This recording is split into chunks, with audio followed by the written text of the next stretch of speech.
Preparations are in full swing for the oath-taking and inaugural of President-elect Ferdinand Marcos Jr. that will happen in 2 weeks. The teams of President Duterte and incoming President Marcos are racing through time to complete the transition process before the clock strikes noon of June 30th. How crucial that it goes smoothly as planned. And it's been a long journey for the son and namesake of the late dictator Ferdinand Marcos Jr. Our correspondent, Rex Amicio, will walk us through his experience in following or on the campaign trail of the most popular candidate.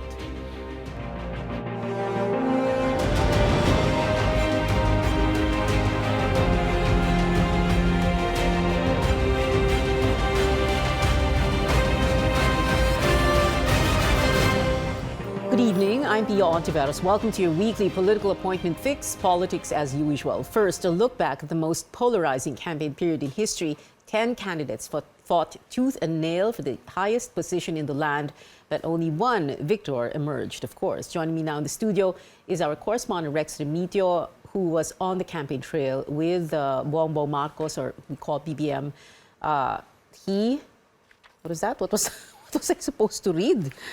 He's going to walk us through the experience of that campaign trail. Rex, thank you very much for being with us tonight. Yes, nice to be here, Pia. Yeah, okay. So ikaw na ba ang Malacanang correspondent? Sabi daw ng manager ko, yes. Okay. Well, let's go back over the last 3 months, no, when campaign began in February, the national campaign. Tell us first about, in general muna, the challenges of covering Bongbong Marcos. Well, of course, number one, access was an issue. Noong bago yung campaign period talaga, madalas naman sila magpa-interview, at least si Attorney Vic Rodriguez, and BBM at times, no? Pero nung dumating na yung campaign period and nung lumaon pa, hindi na sila madalas magpa-interview. Mostly we try our best through ambush interviews kasi baka biglang sumagot. Pero may mga times talaga na heavily secured siya ng kanyang security personnel. Heavily secured for what purpose? To keep you guys away or to make sure that he is safe? What they're saying is that it's for security purposes, lalo na't leading siya at that time. Okay. And of course, he led all the way, right? Yes. From the start. Yeah, walang mintis yan. So, access in terms of, like you said, no, kunyari mag-attempt kayo sa ambush interviews, there have been several, yung mga kwento ng ibang reporters on the campaign trail talking about how they were roughed up or pushed aside by the security. Yung ganun ba, sadya ba yun? Or that was accidental? I'm sure you were there most of the time, no? So, I'm sure nakita mo yon with your own eyes. So, what happened? Yung media team niya kasi, they prefer na to coordinate with them muna bago i-ambush interview. And at times, syempre, when we do that, of course, we exhaust all means to get information. Pero may mga topics na ayaw i-discuss, or at least at that time muna. So, reporters really try their best through ambush interviews. And nagkakataon nga, na, kapag walang coordination, syempre, yung security personnel, ayaw nila talaga. Hahawiin nila. But for those times na hihingi kayo ng ambush interview or opportunity to interview him, what percentage of the time na pinagbigyan kayo? So for example, 10 ang request nyo na pwede ba kami mag-ambush interview kay BBM? What percentage would they say yes? Well, honestly, I don't have the exact figures, pero maybe just 1 or 2. Okay. So madalang lang.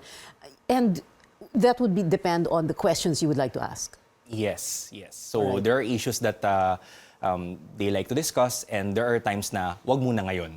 So next time muna, especially campaign period, it's a battle of perception. So they say what they would like and they would na hindi nila gustong discuss. So anong gusto nilang i-discuss?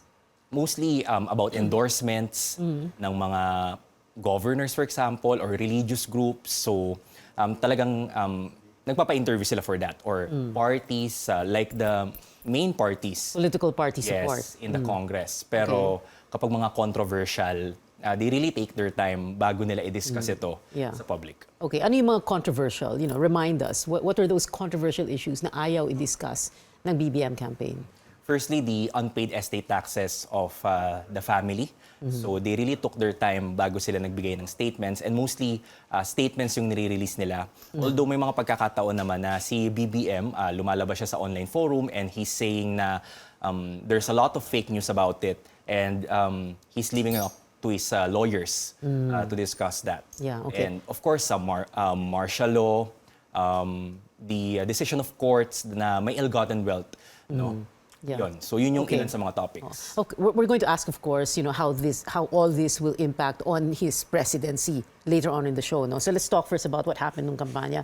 Yung syempre yung mga debate, for example, CNN Philippines, the COMELEC debates, halimbawa, no, he did choose which debates he would attend, and apparently it didn't impact at all on his performance in the polls, right?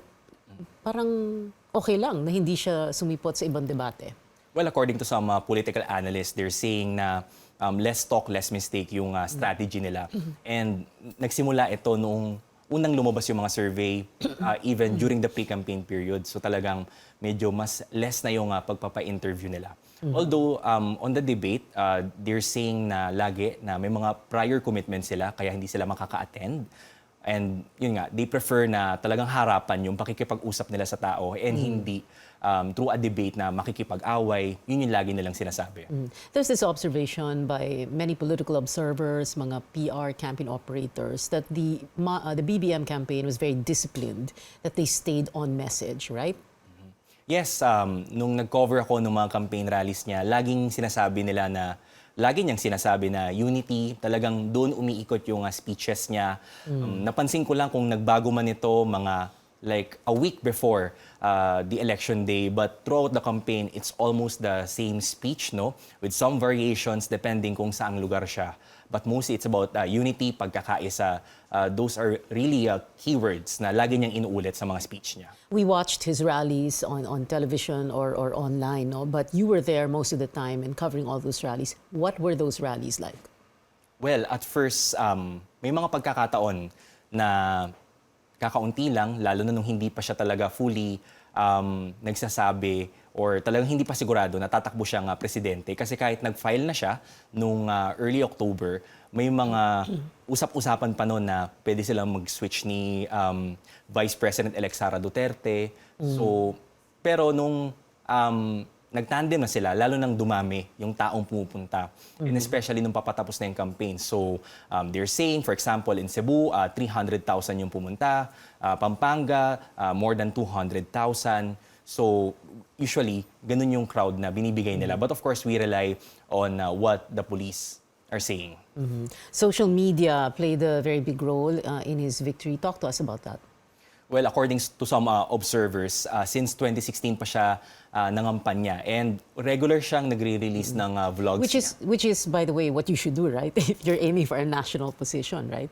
You prepare 6 years in advance. Well, that's what they did, and based on results, di ba? So ngayon, siya na yung uupo bilang Pangulo. So regular din siya maglabas ng vlogs, and even sa TikTok. Meron siyang TikTok account, and talagang regular yung release nila. Even prior to the pre-campaign period. All right, Rex, you're going to join us in the next portions of the show, of course. But thank you for now. Let's get some news up next on the transition process between President Duterte and incoming President Bongbong Marcos. Stay tuned. Be right back. My intention to run for the presidency of the Philippines. I never expected that I'll be assigned to Bongbong Marcos these elections.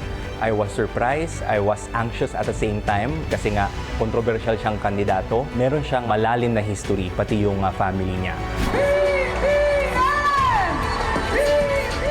Talagang maraming sumusuporta, pero marami ring tumutuligsa sa kanya. Proclaiming Ferdinand Bongbong Romualdez Marcos as the duly elected President of the Republic of the Philippines. Ang taas ng emosyon ko, parang hindi ko ma-explain yung pakiramdam. Parang 8 months ago, hindi pa nga sigurado kung tatakbong presidente. Tapos ngayon, magiging pangulo na. I want to do well because when a president does well, the country does well.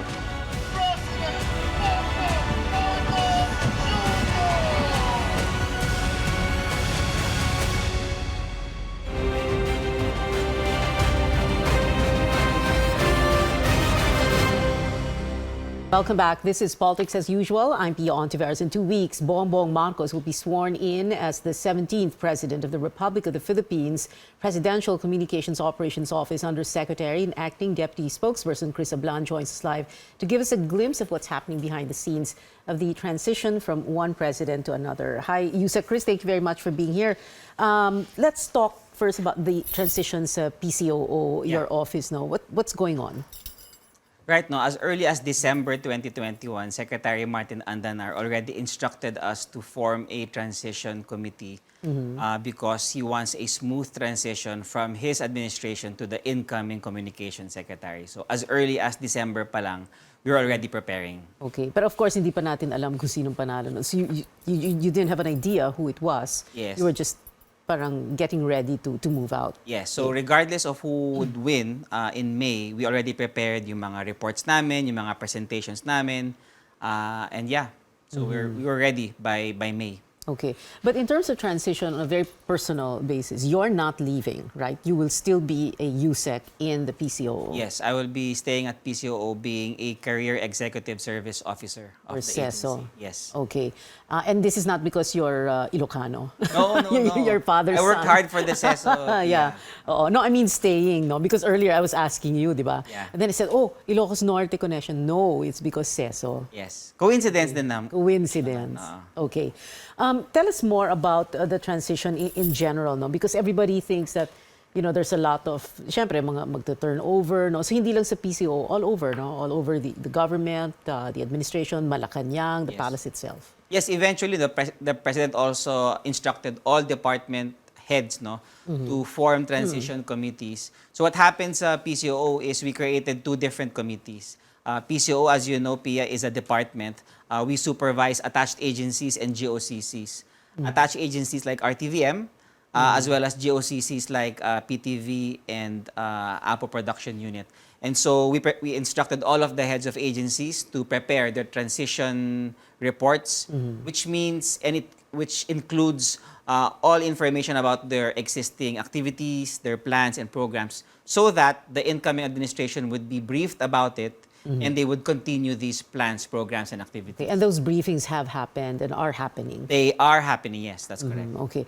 Si President Duterte, ano bang plano niya in his last 2 weeks na in office? Right. Well, he's shuttling between official duties and as well as going back to his hometown in Davao. And we'll see more of that in the final 15 days before the inauguration this coming June 30. There was that meeting, hindi ba, between him and BBM sometime during the campaign. Will there be another one before the inaugural, or nag-uusap na ba sila sa telepono, or what? I'm not privy to any other meeting other than the previous meeting. So it remains to be seen if they're going to meet before the inauguration. Okay. The president has said, for example, na, you know, sana ituloy yung anti-drug war, etc. Are there, you know, what else is on his wish list for the next administration? Or is there even such a thing? There, just a few months ago or a month ago, he did come out with our economic agenda that hopefully the incoming administration would continue, as well as, of course, his infrastructure program, Build, Build, Build. Hopefully, it will be continued by the Marcos administration, since many of them are still ongoing and some are about to begin. Okay. What advice would he probably give to President-elect Marcos? I mean, would he give advice, unsolicited advice? Would you know, or your guess is as good as mine? Yes, my guess is as good as yours, Pia. Yeah. Okay. There's this tradition that happens when a new president is sworn in, when he takes his oath of office on high noon of June 30th, yung the ascending the stairs of Malacanang. It is like a parabang taking possession of the palace. That is something that you're also that is also being prepared, right? Insofar as the inauguration is concerned, that's already being organized by the incoming administration, by the incoming PMS secretary, secretary-designate Ang Ping. So, but it's tradition. So we can expect that to happen. Can you tell us why that is so important? It's not just tradition. It's not just for, you know, it's not really just photo op. No, hindi naman lang siya formality. Why is it so important? Well, it's very symbolic. No, the palace is the home of our president, and the turnover is very important. that there is a handing over of one administration to another. So it's very important. Sara Duterte will have her oath taking this Sunday, and her father, President Duterte, will be there. Former PGMA will be there. But VP Lenny Robredo opted out daw, no, dahil sa Charter Day ng Naga City. But I remember in 2010, everyone was expecting GMA to be there for Pinoy's inauguration, hindi ba? And then Pinoy did the same for President Duterte in 2016. Dapat ba talagang magpakita yung incumbent, President and VP sa oath-taking ng incoming or President-elect and VP-elect? By tradition, yes, no, but they're not required naman by the law or the Constitution to be present. That's a safe answer. Why is it so safe? Well, we don't know. We leave it to the Vice President to decide on what to do. Kaya that's why you're deputy spokesperson. Only for now. Only for now. Okay. Pag when it's the BBM administration, right now kasi you're USEC for administration and finance, no? Yes. So and FOI. Okay, and FOI, you will still hold that same role, no? No. We will have to meet with the Secretary-designate Trixie Cruz Angeles as to what role she will be giving me under this administration. Okay. FOI, nabanggit mo na rin. There have been questions, no? Right. What kind of treatment will the FOI get under a Marcos administration? Well, hopefully, transparency and accountability are key issues and concerns of this incoming administration, and we believe that FOI will continue to be the beacon of transparency and accountability. So we hope that under the leadership of Secretary Trixie Cruz Angeles, we will continue the Freedom of Information program. There's been news reports about having, and my last question, having bloggers accredited to the Malacanang press corps. What do you think of that? The concern or issue is not new. Back in 2017, when I was colleagues with ASEC Mocha Uzon, we already brought up the issue of entertaining or accepting bloggers at the Malacanang press corps and at the Malacanang press briefing. So we already issued a tentative or ad hoc social media accreditation policy, but there were no takers. And maybe this time around, there would be, subject of course to the approval of Secretary-designate Trixie Cruz Angeles. All right, thank you very much. Yusek Chris Ablan, you'll stay for the last segment of the show, and Rex Mito is going to be joining us then. More from our guests when we return. This is Politics as Usual. Stay with us.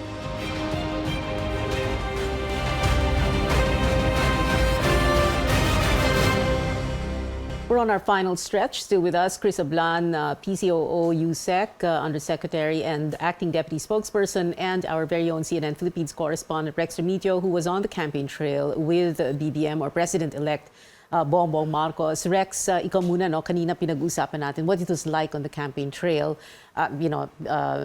access, the treatment of media. What is it going to be like when BBM becomes president, you think? Well, I cannot tell kung ano yung mangyayari in the future. Pero we're hoping na sinabi nga nung spokesperson niya and incoming executive secretary na si Attorney Vic Rodriguez na they will not exclude any media outlet regardless on how they tell stories about BBM pagdating ng Marcos administration starting July 1. Okay, so there will be a regular press conference by whoever the spokesperson is, and BBM himself haharap siya sa media. Ganun ba? Well, yun yung sinasabi nila na wala nga raw siyang spokesperson, siya daw yung haharap sa taong bayan para direktang makipag-usap.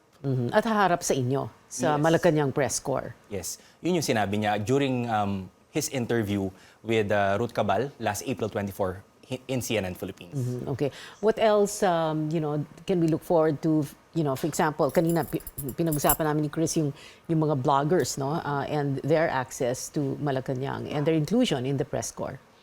Well, we're hoping na syempre fair yung accreditation for both vloggers and yung journalists, no, and we're still waiting for the guidelines for all in terms of accreditation to the Malacanang press corps.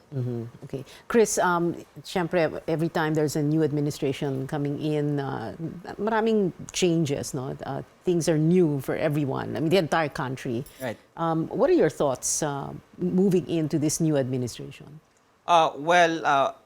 through the leadership of Secretary Andanar Pia, we were able to strengthen and amplify the state media. And so the incoming administration can depend on our state radio, state TV, our state grassroots information network. So they have that under their disposal. So they're ready to serve the president and his administration.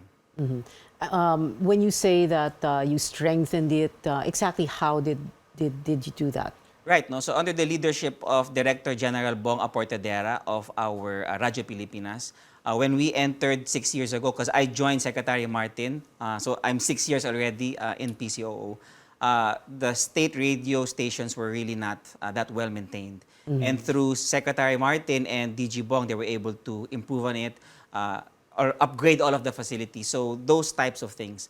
That's on the physical side or the hard side. On the soft side, we were able to train our people. And so we have a government communications academy being built right now in Bukidnon to train our information officers, not just here in NCR, but for the entire country. So that is all at the disposal of President Marcos. Government Communications Academy? Yes. In Bukidnon? Yes. Okay, why there? Of course, the instructions of the president is to diffuse Central Manila.